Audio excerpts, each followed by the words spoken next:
drama, play scenes from the LARP as they played out, or remixed scenes.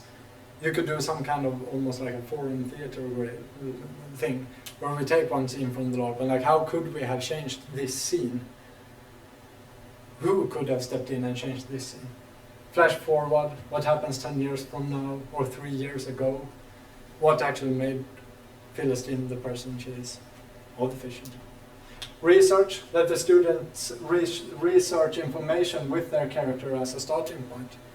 Hopefully they found this experience so enjoyable and they find some attachment to the character that is actually more fun to research the character in the historical context than researching some unknown dude from France.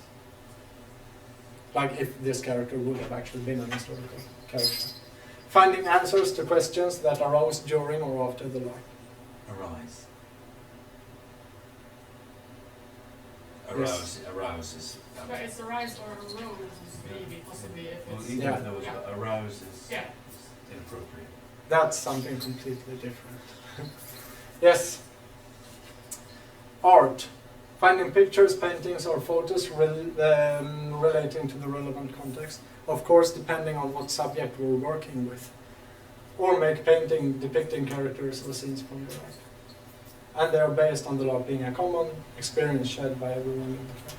A quick question about research. I mean, some of the UK LARPs do get people to research extensively in advance, so that the information that the characters bring with them is quite rich, and very often there'll be plot and things that, keys that arise through characters sharing information. Has anyone done that with kids, that they do research and teach each other during the LARP about the things that the other group needs to know? Well, to my knowledge, we haven't done that, and much of the reason being, I think, is that when we do these LARPs in school, we don't have very much time, because schools they don't have very much money, so they can only pay us for so much time, and that would take a lot more time for preparations. So on our part, I think it's a financial question, but it would be interesting to try that method. Really. You could have a postal pack or something that they got sent out. Yeah. And they could spend their time printing it, but I see what you mean about keeping it neat for your purposes. Yeah, absolutely. And the hard thing when the subject teacher is the one doing the preparations is that when we haven't been part of the preparations, we don't really know what they have done. Mm-hmm. So we can't refer to the preparations when we're going to do the law. Now, of course, LARPing in school poses some obstacles. Short time for preparations. This is what I was talking about just now. Because of school not having that much money, we have short time for preparations. We have players who are new to LARPing, coupled with short times for preparation. We have to spend the preparation time into actually introducing them in the first place to what is LARPing. So we can't spend all the preparation time going into the characters or the subject or the history of France or anything like that. And we have short time for working with the subject after the LARP. Now, according to my own model, that's really crappy. That's not a good thing at all. That's like the worst thing. Because the amount of money that we get from the grants that the school get for taking us there to do a LARP only covers like 1.5 hour, usually if we do a one-day LARP, 1.5 hour lesson or a half a day lesson before the LARP as preparation, then the actual LARP for 1 day, and then talking with the kids 1 hour after the LARP.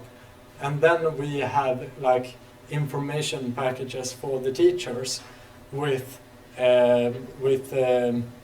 exercises that they can do, suggested questions, suggested ways to working with the LARP afterwards that we send the teachers. But we can't be there to do these exercises with the kids ourselves, to actually do all the afterwork with the kids. So we'll have to trust in the teacher doing something good from the LARP.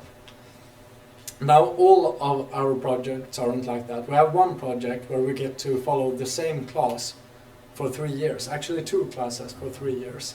One class who are age 11. Well, they were 10 when we started. Yeah, Since but they're 11 so now. they're 11. And one class who is 14-year-old now. They were 13-year-old when we started. And we're following them for 3 years. And we do, the first year we did 3 LARP projects with each class. And the other 2 years we do 4 LARP projects with each class. And every one of these LARP projects are 5 weeks long, but only 1 day per week. So we have 1 LARP day for 5 consecutive weeks. And that, in that project, we actually get to work a lot with the kids afterwards. And that really, I think that makes a difference. And that's a really interesting project. I'm going to go into some case studies of how we structure our educational LARPs, and you'll see LARPs from those projects as well. Another obstacle: how should you balance LARPing between being informative and chaotic? That's always a balance. This is the way the European Union works as a diagram. This is actually a picture from one of the meetings in the Hungarian parliament. And when I made this slide, I was thinking about our politicians, like good intentions. Like if we end up here, then it's so boring that they've fallen asleep before the LARP begins, and we won't achieve anything. If we end up here, have they learned anything at all then? So there's always that balance between like how historically correct are we going to push it, and how much is it going to be just a fun event. And for different LARPs, the answer is different, depending on what we want to achieve and what subject we're working with.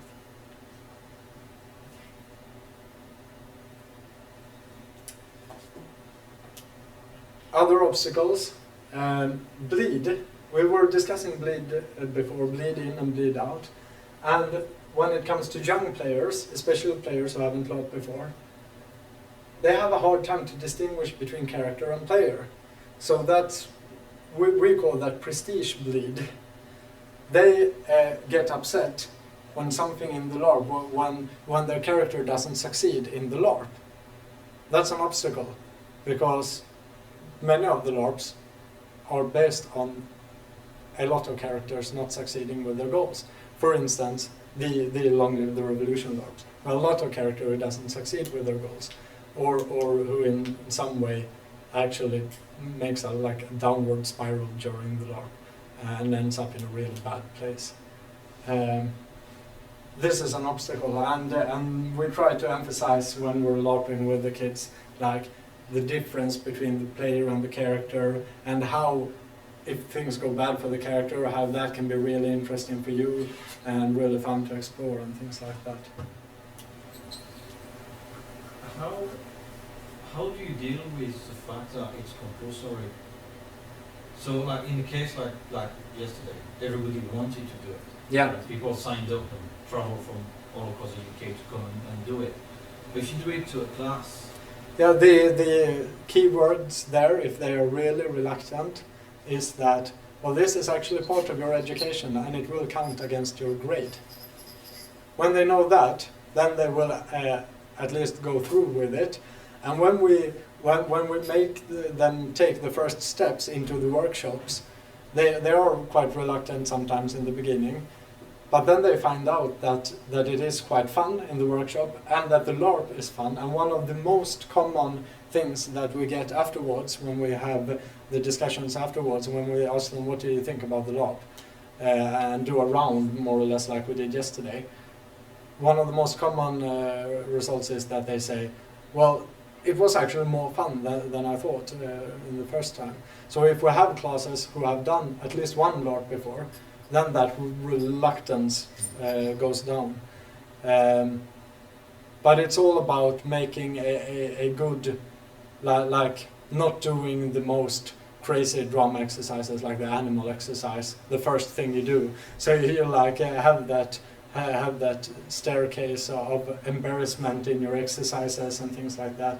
And by the time you reach the crazy drama exercises, they have let go of a lot of the reluctance.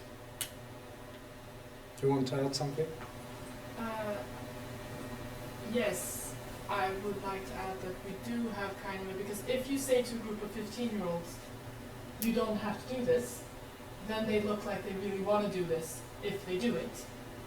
So it's very good to say that it's mandatory because it makes it safer for them to participate. But at the same time, we do have kind of gaps where you can just silently excuse yourself if you really can't handle the situation. And this is very uncommon, but it does happen that teenagers, especially teenagers, kind of freak out because it's so embarrassing for them or it's so difficult. And so I've had cases, and like not regular, but it happens, that you do all the workshops and then one of the students will quietly slip away before the game starts, and we will make sure to hand them off to a teacher. And they will make some kind of arrangement where it's like, instead of doing the mandatory game, you will go back to school and read books for a day or something. So, but it would be a very big problem if we would stand on stage and say, you don't have to do this, because then it becomes a social status game. Yeah, and it also in some way takes away alibi from the players. Because if we have said that it is mandatory, then everyone knows that I'm not doing this out of my own free will, right? I'm doing this because the teacher tells me. So I'm not uncool, I'm forced. So that's actually one good thing. This is also from the Larp Huntsville that I talked about earlier. Other obstacles? Characters. We talked about this already a little. It is hard for the teenagers to grasp characters with abstract attributes. For instance, if they get a character that says that you're a parent and you have two quite young children at home, and you're like a single dad or a single mom or something like that. That's like their experience of life makes it hard for them to like put themselves in that place. Or other things like you've grown up under oppression. They can't really take those kinds of instructions and turn them into something playable. So very often we design characters which are more or less archetypes. It's much easier for a person to know that like you are the knight or the magician or something like that, using an archetype of that sort, because then they know instantly what they're going to do. You're a thief. They have tons of things to play on, just knowing that they are a thief. And when it comes to the genre, then fantasy is much easier for them to play, in general, I would say, than realism, because they have a clearer view of like what's part of the fiction here. How can I play this? What are the tropes? What are the fantasy tropes? Things like that. Whilst trying to make them play realism is very hard. You're very often when you play very realistic games, you play them on a much more fine-tuned and level and trying to make it very realistic. So in choosing the types of character and in choosing the genre, you're somewhat limited to what's playable for the target audience. Is this highly informed by video games that they're already playing? If it's highly influenced? Is this highly influenced? I mean, if the kids are used to dealing with exactly these things in their fantasy video games. Yeah, and I those think so. archetypes and attributes and so on. Yeah. Is something that they already know about. Yeah, exactly. Like character classes And from realism is something they're going to be confused by. Yeah, I think so. And also pop culture in other ways, like movies, and books and TV series and things like that.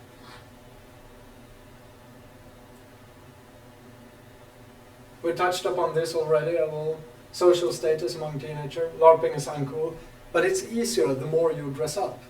Because that's symbolic to like, this is not really me doing this is like, I'm dressing up. It's like a masquerade. That's also one of the reasons why fantasy is easier than realism, because if we make them play a game with their ordinary clothes, then they very often they feel that the gap between the character and themselves get too thin. The alibi isn't thick enough. Whilst if you dress up a lot, then everyone knows this is the magic circle, this is the masquerade, this is the LARP. And they, as I said, very often make a statement before the LARP. Like, yeah, I think this is really uncool. But then when they get into the LARP, the people who made that statement could be the ones who are the most into the LARP when they are LARPing.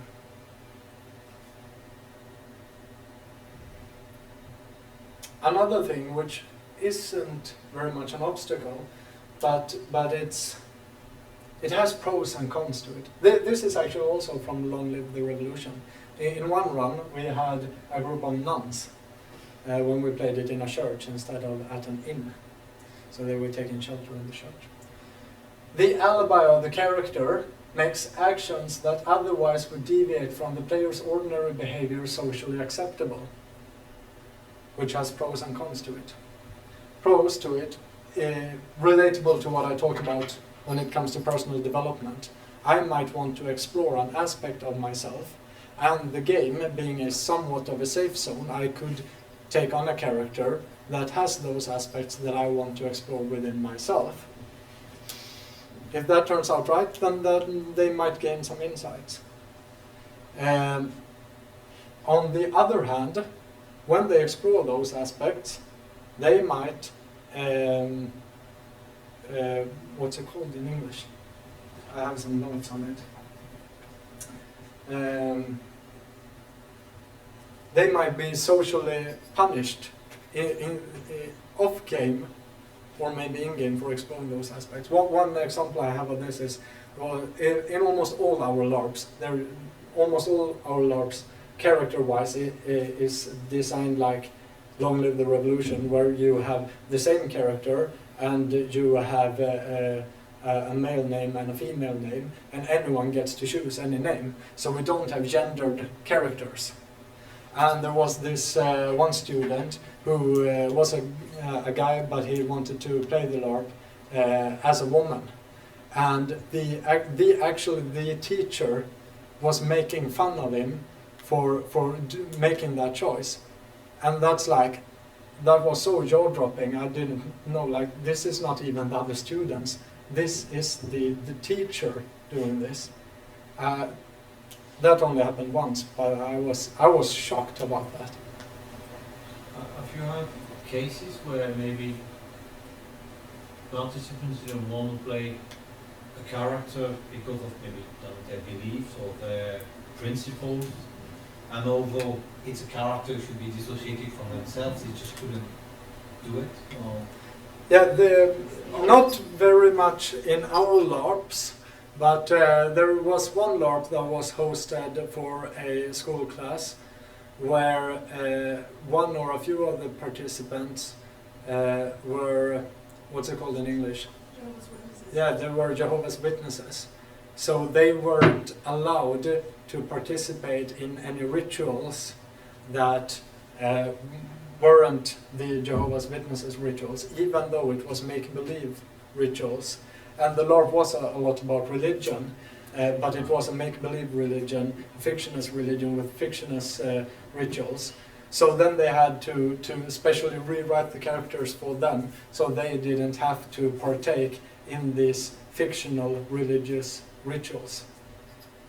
So those cases occur, but I can't think of any such case where I have been involved. And do you find that kids that suppress bad behaviour often express that bad behaviour while they're doing LARPs? No, not very often. But one thing that is common is that when they make choices about like exploring some other aspect of themselves, sometimes they make very poor choices, like choices that doesn't enable play. Like, well, in this LARP, I want to try to play a character that is extremely annoying. because maybe that the student wants to like be the annoying person for even if it's just for a LARP. But that kind of ruins somewhat the experience for everyone else, because the main focus for that player is then to be annoying to all the other ones.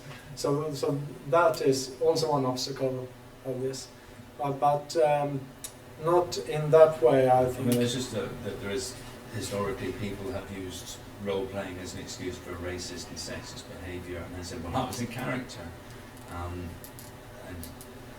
who benefits from that? Yeah, there are huge amount of those examples, but not from our LARPs specifically. Of course, our LARPs are a part of the Swedish LARPing culture, but in the Swedish LARPing culture, that happens a lot.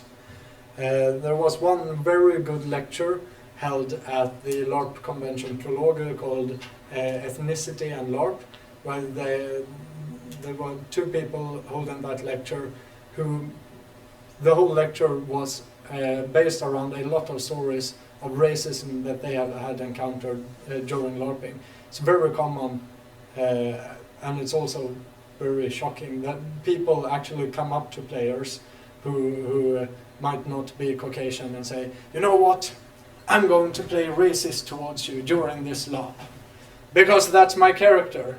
And the other player says, well, I don't find that very amusing, because that's part of my everyday life, so could you please not? No, you're actually inhibiting my character interpretation if you say no.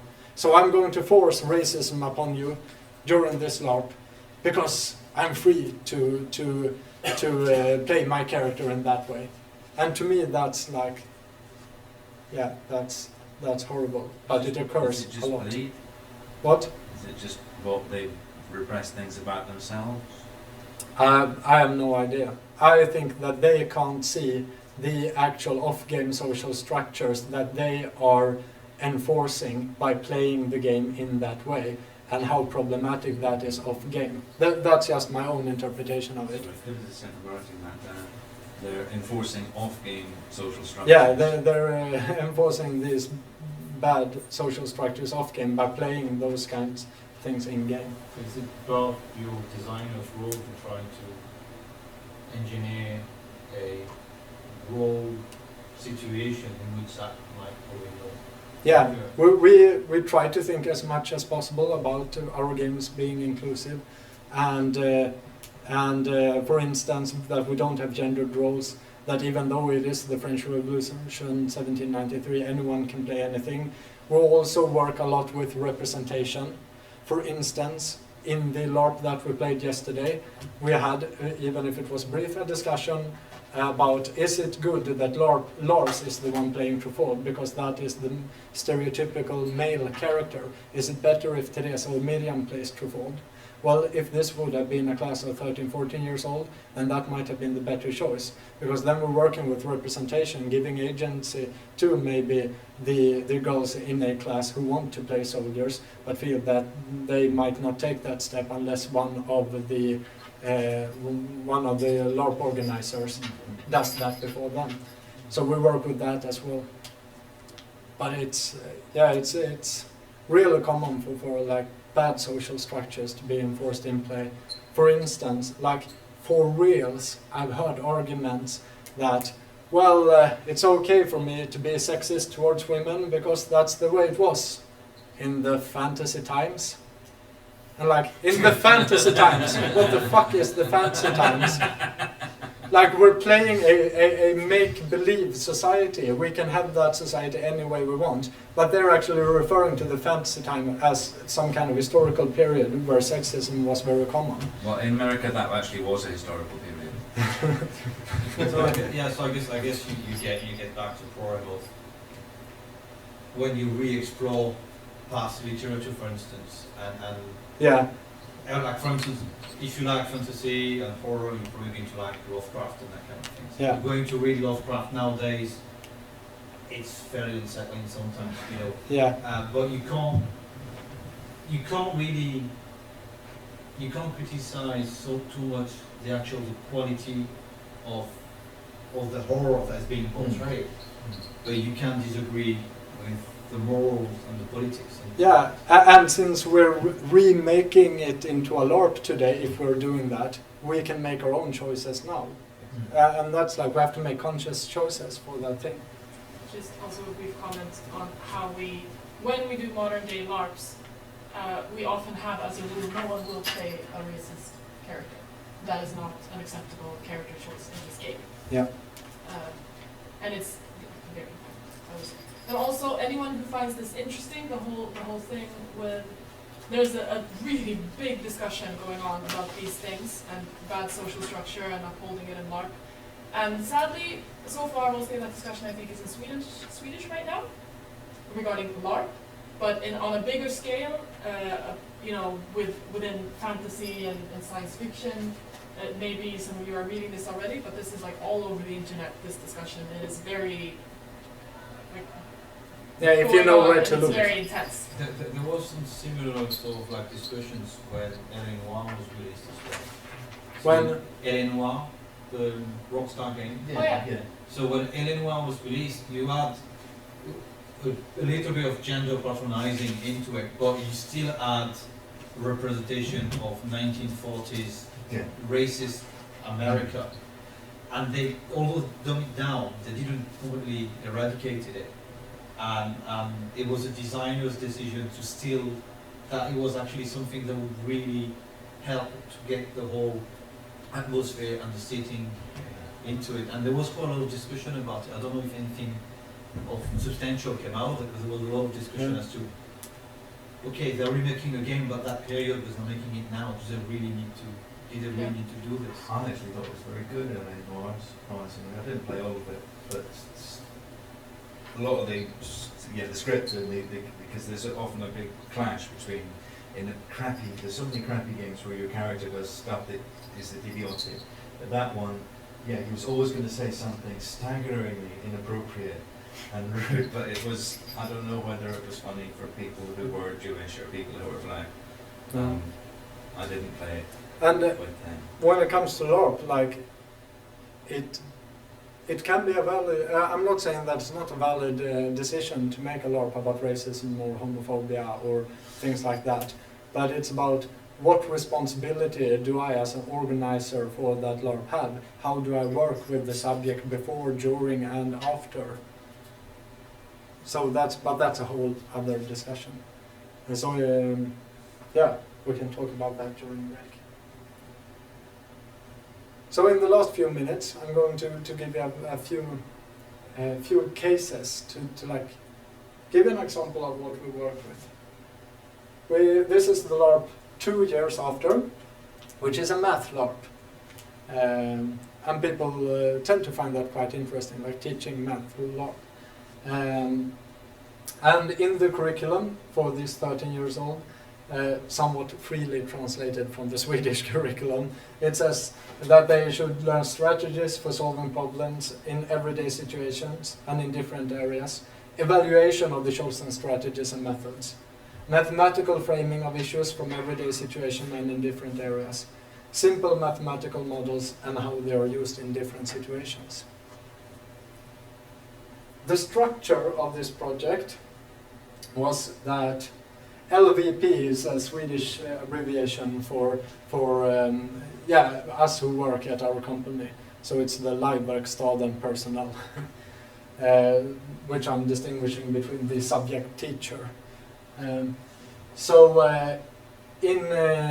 this project we had an introductory lesson with goals, characters and functions.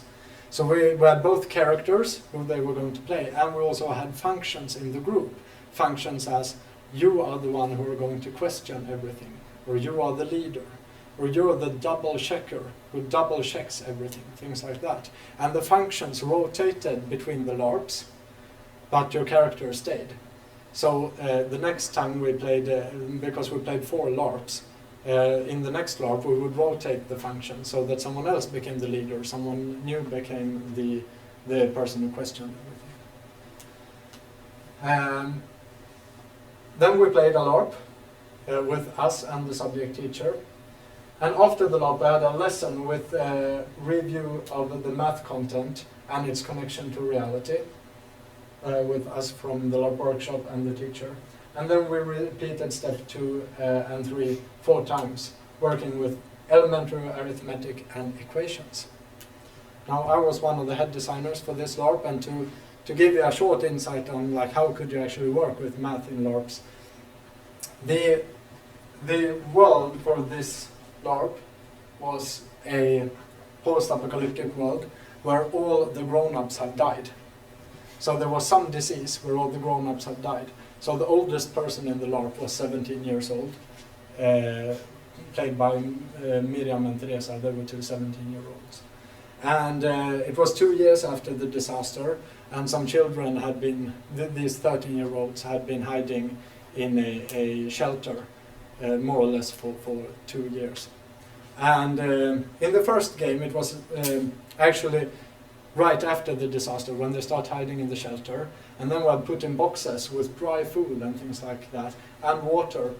And we had put in different mathematical problems to interact with, not forcing them to interact with any specific of them, but as examples, how long could we stay down here with the food that are in these boxes? Because we know the content of one box, then we can multiply that with all the boxes, and we could also use try to figure out how much food we need if everyone should eat 3 meals a day, or if we ration the food, how long could we stay down here? How many times a day do you have to, because we were in an actual bomb shelter, how many times a day do you have to go to the air vent, because it was a manual air vent that you had to turn to get down new air, which was filtered through a filter, and how much air is required for this amount of persons. And that was the actual instructions on the air vent, where you could mathematically figure it out from the instructions of the air vent, things like that. Then we did a time jump, and in one of the Larps, they found they went to a farm and found like a bag of potatoes and different seeds for crops to plant, and also books about planting. And without like forcing them too much into one track of mathematics, they started trying to figure out which one of the seeds could we eat immediately for like a short-term gain, which one should we plant. Well, then we have to figure out which seeds are 2-year crops and which are 1-year crops.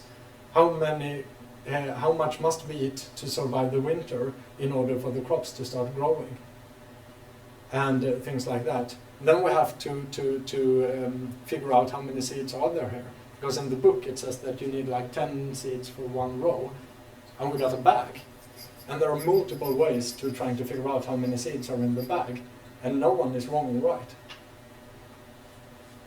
But the one that I'm myself think is most interesting is that in one of the Larps, one of the persons in the Larp got sick and needed a special medication. So they broke in to a pharmacy of sorts, and they found the medication and a chart which displayed like how many milligrams of the medication you need depending on the weight of the person. And it was quite exact. If you would give the person too little of this drug, then they wouldn't survive. Would you give them too much, then they wouldn't survive. So they had to find the right amount. But they didn't have a scale. What they did have was a counterbalance scale, more or less like one of these scales. And the weights for the counterbalance scale wasn't marked. And that was like the only thing that existed in the law. So after a while, they figured out that if they could find something that they knew how much it weighed, they could put it in one scale, and then they could start experimenting with the weights in the other scale. And when they had found out that 1 deciliter of sugar weighs this and that much, and these 3 weights who are exactly the same, well, then we can divide that by 3. Then we can start using them to figure out all the other weights. So in the end, they had figured out the weight of all the weights. And afterwards in the lesson, we tell them that what you've really been doing is equations. So we trick them into, because if you tell someone, today we're going to learn equations, if they're not very much into math, then they won't be very amused. Then we have the good intention Larps. Already talked Oh, about. just a quick one. Did you get that idea from a video game? No, Or from a movie? no. Oh. So I've seen the same problem as well. Yeah, maybe like unconsciously. I played a video game when I was in school called Cheops Pyramid, which I found amusing, where there were these kinds of problems. But it wasn't like, oh, I've seen this in a video game, now I can do it. But I was like, I was reading through their math books and like, how does the math book explain this? And they had this example with matchboxes and how do you know how many matches is in a matchbox and things like that. I was like, how can you make this into a game of sorts? And then I figured that thing out. Good intentions. The civics curriculum. Some of the world's forms of government. Current societal, current societal issues, threats and conflicts in Sweden and the world. Individuals and groups' possibilities to influence policy and societal development. Here is the board that we used for the board game and the information about the different fictional countries. And these are the different markers representing different resources that they have. In this game, the teacher starts out with basic knowledge of forms of government and some political terms, so that we can use those terms in the game. Then we have lessons with board game-like resource, the board game-like resource game, which we are holding together with the teacher. And we do that for 3 lessons, where they don't enact their character as politicians, but they play politicians in this board game. They have their own country, and they have to have debates with other countries. They get questions, like a dilemma of sorts, like now there has been riots in both of your countries. How should you solve the problem? And depending on what they choose, they get or lose different resources. And if they can't find consensus between the countries, it's always a bad thing for them, and things like that. So that we actually hook them with a board game to become invested in their country. And then we have a lesson with Larp preparations, and then we play the Larp, where we leave the board game a little bit to the side, and we do it as a World Congress, where they actually, with real characters, Larp out this World Congress, discussing different issues. The issues still having effects on the resources in the board game, but that's quite arbitrary, because there is no win condition for the board game. But just the fact that there are markers on a board in this part of the room where we're LARPing, and the decisions that we come to a conclusion with during the LARP affects those markers, that's highly engaging for them, even though there is no win condition in the board game. And also tell them beforehand that you can run this country as poorly as you want. There will always be examples from reality which we can relate to, historically or otherwise. And then they work with it afterwards. But also during this LARP and this board game, we constantly try to think of examples in reality where the same thing has happened. So almost every time they make a choice, if you have a skilled civics teacher, that teacher like, yeah, that's exactly what happened in this and that country, this and that year, and then they start talking a little bit about it. Usually find it quite interesting.